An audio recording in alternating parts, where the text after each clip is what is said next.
बिस्मिल्लाहिर्रहमानिर्रहीम। बेटो कम रोशनी में आज हमारा जो 9th क्लास की बायोलॉजी का लेक्चर है that is about the mechanism of photosynthesis and then light reactions of photosynthesis and dark reactions of photosynthesis. एक बात बेटा आपने याद रखनी है, मैकेनिज्म ऑफ फोटोसिंथेसिस जब लॉन्ग में लिखना आ जाए तो आप सबसे पहले फोटोसिंथेसिस की डेफिनेशन लिखेंगे, ठीक है, वो आपको पता है। फिर आप उसी फोटोसिंथेसिस की इक्वेशन भी लिखेंगे और वो भी आपको पता है माशाल्लाह, कि नहीं? ठीक है, तो सबसे पहले आप लिखेंगे बेटा फोटोसिंथेसिस होता क्या है, ठीक है, डेफिनेशन, और उसके बाद आप उसकी इक्वेशन लिखेंगे।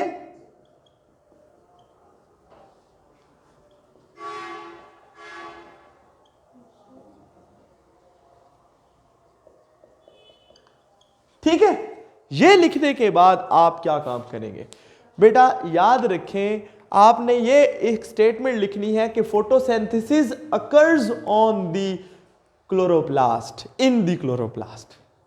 अगर आपको क्लोरोप्लास्ट का पता है, आप अच्छी तरह जानते हैं, अगर आपको थोड़ा सा पता होना चाहिए कि फोटोसिंथेसिस कहां होता है, the site of photosynthesis are chloroplast. और क्लोरोप्लास्ट क्या होते हैं अगर हम बात करें प्लांट्स के अंदर, तो बेटा आप अच्छी तरह जानते हैं कि ये डबल मेम्ब्रेन बाउंड ऑर्गेनल्स होते हैं जिनमें ऐसे कुछ फ्लैटेंड सैक्स होती हैं जिनको हम कहते हैं थाइलाकॉइड्स, और थाइलाकॉइड एक दूसरे के ऊपर जुड़ जुड़ के ऐसे एक कॉलम बनाती हैं मुख्तलिफ, जिनको हम ग्राना कहते हैं, और उनके दरमियान के फासले को इंटरग्राना कहते हैं। फिर यहाँ पे एक फ्लूइड होता है और उस फ्लूइड को किस चीज का नाम देते हैं, स्ट्रोमा का। कुछ याद आया? ये बेस है हमारी। तो असल में फोटोसिंथेसिस कहाँ होता है, फोटोसिंथेसिस को समझने के लिए बेटा हम उसको दो तरह के रिएक्शंस में डिवाइड करते हैं। एक है लाइट रिएक्शंस, हम इनके बारे में मैं आपको बताऊंगा, और दूसरे हैं डार्क रिएक्शंस, उनके बारे में भी मैं आपको बताऊंगा। सही है, तो जो लाइट रिएक्शंस हैं इनकी पूरी डिटेल हम अभी थोड़ी देर में पढ़ते हैं। बस आपने एक याद रखनी है, अभी जो हम मैकेनिज्म पढ़ने जा रहे हैं उसमें यह होगा कि लाइट रिएक्शंस और डार्क रिएक्शंस में आपस में क्या कनेक्शन है, और उसमें क्या होता है और उसमें क्या होता है। सही है बेटा, अब एक बात आपने याद रखनी है कि फर्ज किया ये मैं आपके सामने बना रहा हूं एक क्लोरोप्लास्ट, फर्ज किया, और उस क्लोरोप्लास्ट के ऊपर मैं थाइलाकॉइड बना रहा हूं, ये एक फर्ज किया ये एक थाइलाकॉइड मेम्ब्रेन है। सही है, एक थाइला, ये 1 2 3 4 5 बहुत सारी है ना, इसमें फर्ज किया ये एक थाइलाकॉइड मेम्ब्रेन है। सही है, और ये जो एक थाइलाकॉइड मेम्ब्रेन है ना बेटा, इसको मैं ऐसे लिख देता हूं कि ये क्या है, थाइलाकॉइड। अच्छा, थाइलाकॉइड के ऊपर ना फोटोसिंथेटिक पिगमेंट्स, फोटोसिंथेसिस के अंदर कौन सा पिगमेंट इन्वॉल्व होता है, क्लोरोफिल। क्या इन्वॉल्व होता है बेटा, क्लोरोफिल। इसके बारे में हम डिस्कस करेंगे भी कि क्लोरोफिल कहां होता है और क्या काम करता है। ओ बेटा, photosynthetic pigments are arranged in the form of clusters. इनके बारे में आगे आएगा भी, लेकिन मैं आपको बता देता हूं ये क्या है, फोटोसिस्टम। क्या कहते हैं, cluster of photosynthetic pigments on thylakoid membranes. Thylakoid membrane के ऊपर फोटोसिंथेटिक पिगमेंट का एक क्लस्टर, ये असल में मैंने आपके सामने ये खोल के बयान कर दिया। सही है बेटा, समझ आई? होता क्या है कि इस फोटोसिंथेटिक पिगमेंट यानी क्लोरोफिल के ऊपर पड़ती है लाइट। जब लाइट पड़ती है ना बेटा, तो यहां पे दो काम होते हैं, वाटर आ जाता है और ऑक्सीजन निकल जाती है वाटर से अंदर से, और जो बाकी हाइड्रोजन है यानी इलेक्ट्रॉन, याद आया कुछ मैंने कहा था मैं हाइड्रोजन को इलेक्ट्रॉन बताऊंगा, तो वो जो इलेक्ट्रॉन्स हैं, भाई समझ आ रही लड़के, क्या होता है, यानी मैं बताऊंगा लाइट रिएक्शंस के अंदर, इसकी डिटेल थोड़ी सी डेफिनेशन लिख दूंगा, चलो आसानी होगी, ठीक है, कि या हम लिख भी देते हैं कि light energy is used to synthesize high energy compounds as ATP and NADPH। ये मैं बताता हूं ये क्या चीजें, ठीक है, समझ आ रही है बात की।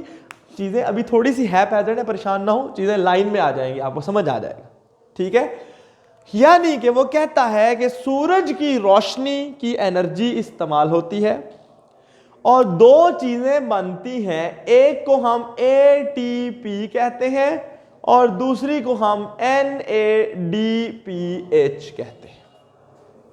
सही है। ये कैसे बनती हैं ये मैं अभी लाइट रिएक्शन जब डिटेल पढ़ाऊंगा तो आपको पता लग जाएगा कि ये क्या बनता है। सही है। तो आप लिखेंगे कि लाइट एनर्जी में ये दोनों high energy compounds are produced. ये वाली कुर्सी अंदर अंदर रख दो ऐसे और दरवाजा बंद कर दो। अच्छा, तो क्या हुआ है कि लाइट एनर्जी को इस्तेमाल किया जाता है और उससे हाई एनर्जी कंपाउंड बनाए जाते हैं। तो अब आप लिखना कैसे शुरू करेंगे इस लॉन्ग क्वेश्चन को मैं एट द एंड बताता हूं। चलो मैं पहले कंप्लीट कर लूं, ठीक है।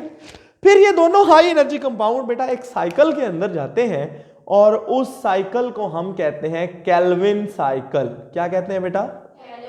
केल्विन साइकिल या डार्क रिएक्शंस ऑफ फोटोसिंथेसिस। और इन डार्क रिएक्शंस के अंदर कार्बन डाइऑक्साइड आती है और यहां से ग्लूकोज यानी प्लांट्स की फूड बनती है, ठीक है। और ये ATP की एनर्जी भी इस्तेमाल हो जाती है, NADPH का हाइड्रोजन भी इस्तेमाल हो जाता है और वापस जो चीज जाती है उसका नाम है NADP बस और ADP। समझ गए? तो प्लस फॉस्फेट याद आया कुछ? एडिनोसिन ट्राइफॉस्फेट को तोड़ के उसकी एनर्जी ले ली गई है और एडिनोसिन डाइफॉस्फेट बन गया है। ये बात आप पढ़ चुके हैं। ये वापस इधर आ जाएगा डार्क लाइट रिएक्शंस में। लाइट रिएक्शन में ये दोबारा बनाया जाएगा, फिर ये दोबारा, समझ रहे हैं ना बात को? ये वाला काम स्ट्रोमा में होता है, ठीक है बेटा। और जो लाइट रिएक्शंस हैं वो कहां होते हैं? थाइलाकॉइड मेम्ब्रेन्स के ऊपर। अब मैं आपको स्टेटमेंट्स लिख देता हूं पूरी। सबसे पहले आपने क्या लिखना है? आपने लिखना है बेटा फोटोसिंथेसिस क्या होता है, उसकी इक्वेशन और डेफिनेशन। उसके बाद आप लिखेंगे photosynthesis is divided into light reactions and dark reactions. In the light reactions ये होता है, सिर्फ इतना लिखना है। और डार्क रिएक्शंस की डेफिनेशन वो जब मैं लिखूंगा तो फिर उसके साथ आपने लगा देनी, बल्कि वो भी लिख देता हूं। तो बेटा लाइट रिएक्शंस में तो वो होता है, वो तो लिख लेंगे ना। डार्क रिएक्शंस में क्या होता है? डार्क रिएक्शंस में क्या होता है? The carbon dioxide is reduced to carbohydrate क्या? By using the energy of ATP and electrons of NADPH। और ये रिएक्शन कहां होते हैं? स्ट्रोमा में। अब आपको समझ आ गई? फिर आप ये वाली डायग्राम बना बेटा। समझ रहे हैं ना कुछ बात को? फोटोसिंथेसिस क्या हुआ? इक्वेशन।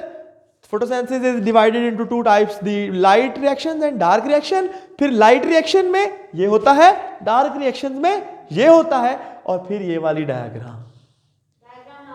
और जब आपकी दिल करे दरमियान में बना सकते हैं, कोई मसला नहीं है, ठीक है, लेकिन बनानी जरूरी है ठीक है ना। तो अब हम इसकी डिटेल इधर पढ़ेंगे, इतने हिस्से की है, इतने हिस्से की। समझ रहे हैं जी बेटा? समझ आई ना? लाइट रिएक्शन ये अलग लॉन्ग क्वेश्चन है, ये अलग लॉन्ग क्वेश्चन है, ठीक है। और इसके अगला अलग लॉन्ग क्वेश्चन है डार्क रिएक्शंस।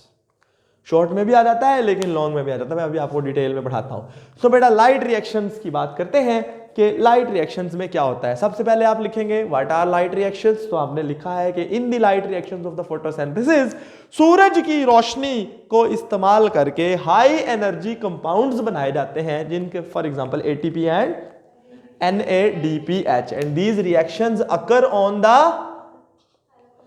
और थाइलाकॉइड मेम्ब्रेन्स, और इन रिएक्शंस के लिए लाइट जरूरी होती है बेटा, इसलिए इनको लाइट रिएक्शंस कहते हैं। इनको लाइट डिपेंडेंट रिएक्शंस भी कहते हैं, क्योंकि ये लाइट के ऊपर डिपेंड करते हैं, रोशनी इनके लिए फर्ज है। सही है जी। अब होता क्या है, अब मैं इन रिएक्शंस की डिटेल आपको समझाने वाला हूं। फर्ज किया बेटा जी ये एक थाइलाकॉइड मेम्ब्रेन है, मैं दोबारा बना रहा हूं समझाने के लिए और पढ़ाने के लिए। तो फर्ज किया ये एक थाइलाकॉइड मेम्ब्रेन है, सही है, और उसके ऊपर ये जो फोटोसिंथेटिक पिगमेंट्स हैं वो इस तरह अरेंज हुए हुए हैं, और इस अरेंजमेंट को बेटा हम क्या कह रहे थे, क्या कह रहे थे? The cluster of the photosynthetic pigments present on the thylakoid membrane is called photosystem. तो ये बेटा इसका ये रिएक्शन सेंटर है, प्राइमरी इलेक्ट्रॉन एक्सेप्टर है, ये बातें आपकी किताब में नहीं लिखी, मैं इसको छोड़ दूं। इसको हम क्या कहते हैं? Photo system. ये दो तरह के होते हैं बेटा, इसको हम फोटो सिस्टम 2 कहते हैं। बस आपने फोटो सिस्टम 2 चाहे लिख दें चाहे सिर्फ फोटो सिस्टम लिख लें, आपकी मर्जी है। फोटो सिस्टम 1 और 2 दो होते हैं असल में, ठीक है। अच्छा जी, अब सबसे पहला पॉइंट क्या होगा वो ये है कि इस फोटो सिस्टम के ऊपर क्या चीज पड़ती है।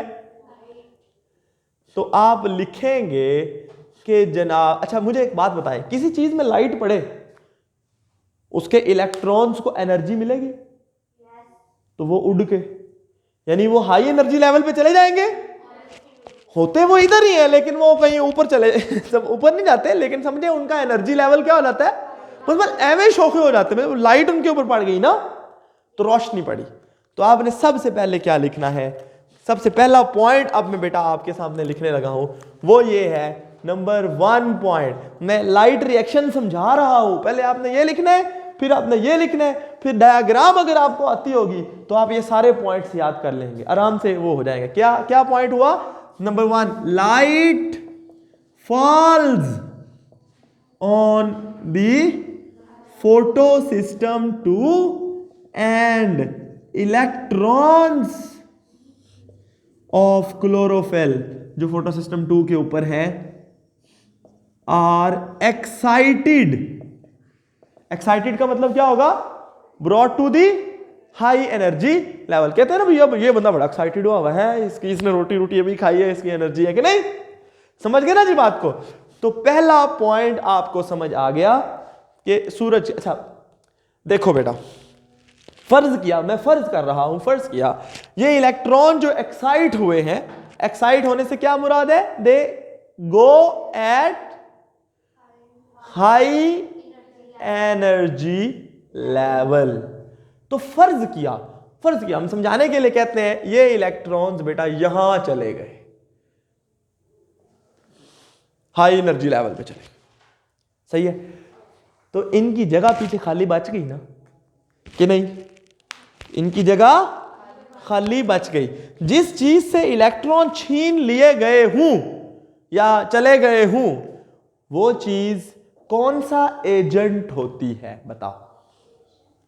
उसने अभी तो दूसरे को रिड्यूस किया है, लेकिन अब उसके अंदर स्ट्रॉन्ग टेंडेंसी है कि वो दूसरे से छीनेगा। क्योंकि देखो जी, मेरे पास एक ही जूता था, फर्ज किया है, उसका एक पैर कोई उठा के ले गया, अब मैं किसी को तो दे दिया, उसकी तो रिडक्शन मैंने कर दी, मैंने उसको तो रिड्यूसिंग एजेंट के तौर पे, चाहे वो मुझसे जबरदस्ती ले गया।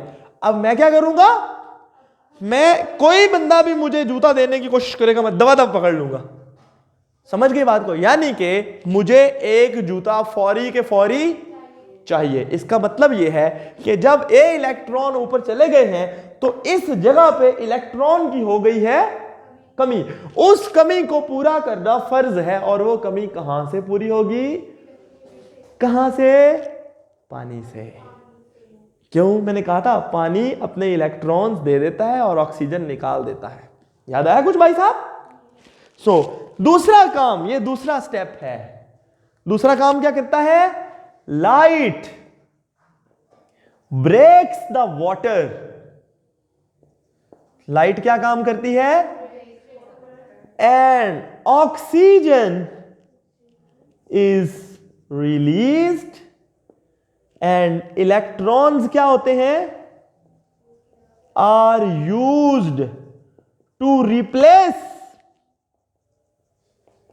The excited electrons. ये किताब में जो भी वर्ड लिखे हुए आपकी मर्जी है। इस प्रोसेस को पता है क्या कहते हैं, ये लाइट जो होती है यहां पे पानी आ जाता है, और जब पानी ब्रेक होता है ना, हम आमतौर पे पता है कैसे लिखते होते हैं, हम लिखते हैं कुछ इस तरह से कि लाइट जो है वो वाटर को ब्रेक करती है और ऑक्सीजन एक निकलता है और हाइड्रोजन दोनों के दोनों सेपरेट हो जाते हैं इस तरह, और ये जो ऑक्सीजन है अगले ऑक्सीजन के साथ मिलेगा और ये क्या बना देगा, O2, और ये निकल जाएगी और ये दोनों इलेक्ट्रॉन इधर आ जाएंगे। इसलिए बेटा यहां से हम 2 इलेक्ट्रॉन उड़ाते हैं, एक इलेक्ट्रॉन इकट्ठा नहीं उड़ाते क्योंकि वाटर 2 इलेक्ट्रॉन देता होता है।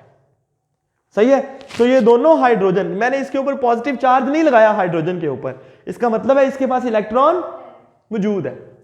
हम आमतौर पे इसको पता है कैसे लिखते होते हैं, ये देखें, H2O breaks into H positive 2 plus 2 electrons plus oxygen, ऐसे लिखते होते हैं। सही है, ये 2 इलेक्ट्रॉन इन्हीं का पार्ट है ना, तो ये ऐसे होगा ना, H positive plus 2 electron is equal to 2H, कि नहीं भाई, उसका पॉजिटिव चार्ज खत्म हो गया। समझ रहे ना, ये असल बात ये है। और इस प्रोसेस को पता है क्या कहते हैं, फोटोलाइसिस। क्या कहते हैं बेटा, फोटो का मतलब क्या होता है, तो लाइट, रोशनी, लाइसिस का मतलब होता है तोड़ना, तो लाइट की प्रेजेंस में वाटर को तोड़ा जाता है। सही है, तो अब आप लिखेंगे कि पहला स्टेप क्या हुआ, मैं एट द एंड बता ही देता हूं कि light falls on the photo system and the electrons of the photosystem are excited to higher energy level. The whole created by this excitation, यानी इसकी वजह से जो खला पैदा हुआ है, that is filled by the electrons which are produced by splitting the water through a process called as photolysis. यदि इन इलेक्ट्रॉन्स को फोटोलाइसिस के जरिए जनरेट होने वाले इलेक्ट्रॉन्स की मदद से रिप्लेस किया जाता है। भाई समझ आ रही ना, अंग्रेजी थोड़ी ज्यादा तो नहीं है, चलो ठीक है। अच्छा, अगर बेटा फर्ज किया एक इलेक्ट्रॉन उड़ के हो जा पे आए, फर्ज किया है, अब हम उसको अगर वापस लेके आए तो याद आया कुछ के if the electron go away from the nucleus they absorb energy, Bohr atomic model, and whenever they come back to their normal position they will release that energy. So बेटा अगर फर्ज किया हम इन इलेक्ट्रॉन्स को वापस लेके आए और यहां एक और जगह पे लेके आए, और उस जगह का नाम होता है बेटा जी फोटो सिस्टम 2, फोटो सिस्टम 1। गधे, फोटो सिस्टम 2 अभी तो बड़ा था, समझ आ गई बात की। This is what, this is called photo system 1। और फोटो सिस्टम 1 जो है ना पुत्र, उसके अंदर क्या होता है कि वो इन इलेक्ट्रॉन्स, ये वाले इलेक्ट्रॉन्स को एक चेन की मदद से, वो चेन कहां होती है, वो ये थाइलाकॉइड मेम्ब्रेन है ना, इसकी दीवारों में होती है? समझ गए ना बात को। ये थाइलाकॉइड मेम्ब्रेन क्या है, ये आप समझे कि ये एक छोटा सा गुब्बारा लें इतना सा, और उसको आप ऐसे दबा दें तो वो आ गया ना। अब उसके अंदर जगह है ना, वो जो अंदर वाली, भाई बेटा समझ रहे ना, गुब्बारे में पानी भरा, हवा भरी या पानी भरा, उसको हमने बंद कर दिया, ठीक है। अब वो छोटा सा ऐसे इतना सा गुब्बारा हमारे पास है, उस गुब्बारे को आप प्रेस करें, प्रेस हो गया। जब उसको प्रेस किया तो क्या हुआ, वो जो जब उसको प्रेस किया तो वो एक थैली सी बन गई ना, उस थैली के अंदर ये सूरत हाल है। ये मैंने उस थैली को ऐसे काट के आपके सामने बयान किया है, जिस तरह हम एक रियो के बिस्किट को ऐसे काट के उसके अंदर वाली चीज दिखा रहे हैं।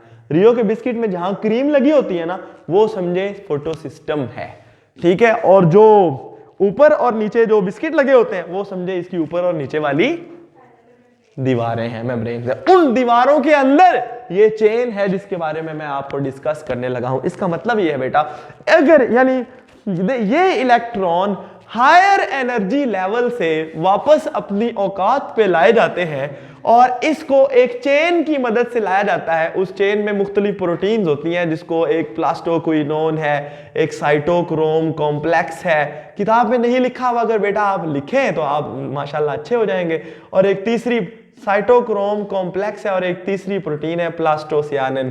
3 चीजें होती हैं और ये पूरे एक सिस्टम को क्या कहते हैं? Electron transport chain.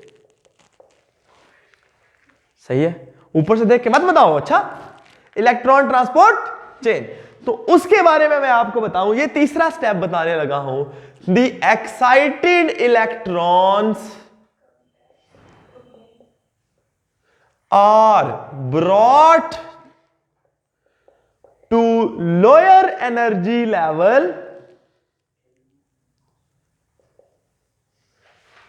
by electron transport chain। समझ आ गई बात? और जब ये लोअर एनर्जी लेवल पे लाएंगे तो इनसे एनर्जी भाई साहब रिलीज होगी। ठीक है, तो वो जो एनर्जी रिलीज होती है ना, दैट अब एनर्जी, ये चौथा पॉइंट है बेटा, the energy released in electron transport chain is used to produce ATP. समझिए, क्योंकि एनर्जी चाहिए होती है ना एटीपी बनाने के लिए। देखो, एडिनोसिन डाइफॉस्फेट प्लस इनऑर्गेनिक अलग अलग है, अब इसको जोड़ के क्या बना दिया है? एटीपी। ये चौथा पॉइंट था बेटा। सही है। अच्छा, मुझे एक बात बताएं, अगर लाइट ये फोटो सिस्टम 1 और 2 दोनों थाइलाकॉइड्स पे ही हैं, तो जब फोटो सिस्टम 2 पे लाइट पड़ रही है तो फोटो सिस्टम 1 ने क्या पर्दा किया हुआ है, उसमें भी लाइट पड़ती है ना, तो उसके इलेक्ट्रॉन्स भी एक्साइट होते होंगे। ठीक है, तो ओहो मेरे इलेक्ट्रॉन एक्साइट होने लगे थे। अच्छा, तो इसके ऊपर भी लाइट पड़ती है बेटा। Light also falls on photo system 1, तो इसके इलेक्ट्रॉन भी पहाड़ पे चढ़ जाते हैं। सही है, लेकिन वो जो इलेक्ट्रॉन्स हैं इनकी रिप्लेसमेंट कहां से आती है?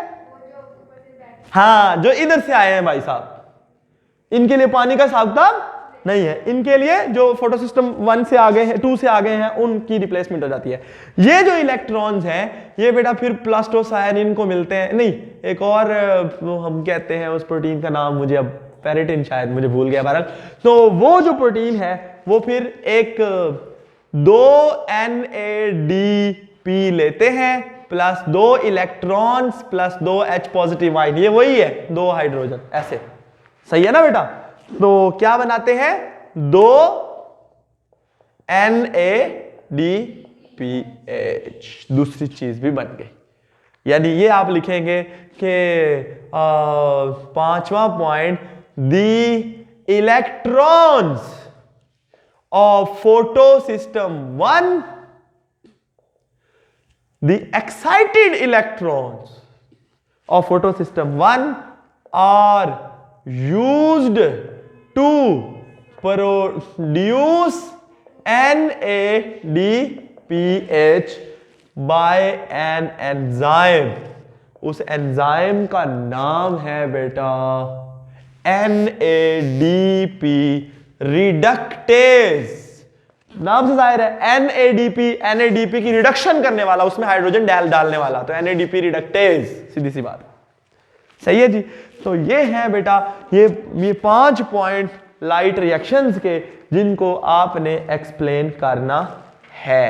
लाइट रिएक्शन ऑफ फोटोसिंथेसिस खत्म हो गए। NADP से क्या मुराद है? शायद लिखा होगा इस निकोटिनामाइड एडेनिन डाइन्यूक्लियोटाइड, वो पिछले पेज पे ही लिखा हुआ है। ये एक को एंजाइम है और ये बहुत अच्छा मीडिएटर है एनर्जी का। चलो बाकी का हम अगले लेक्चर में